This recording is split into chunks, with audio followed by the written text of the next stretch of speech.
They're highly addictive and in Australia, illegal without a prescription. But in Britain, nicotine vapes will be handed out free to help smokers stub out their cigarettes. I think it's best idea to vape, because cigs are becoming about £12 and they're going to go up soon, aren't they? I've had the vapes, but then I've gone back to the cigarettes.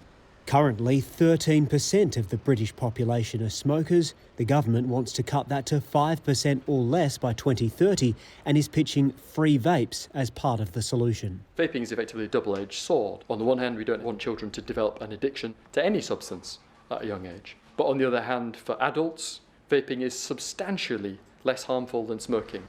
While many British health experts support the switch to e-cigarettes, they say there should also be a plan to help people eventually ditch them as well. There is still a risk there because you have some components in common with cigarette smoke.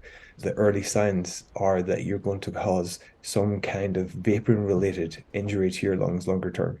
On the one hand, the UK government is handing out free vapes. On the other, it's trying to stop young people getting hold of them. Nearly 10% of children aged 11 to 15 use e-cigarettes, and a special task force is being formed to crack down on underage sales.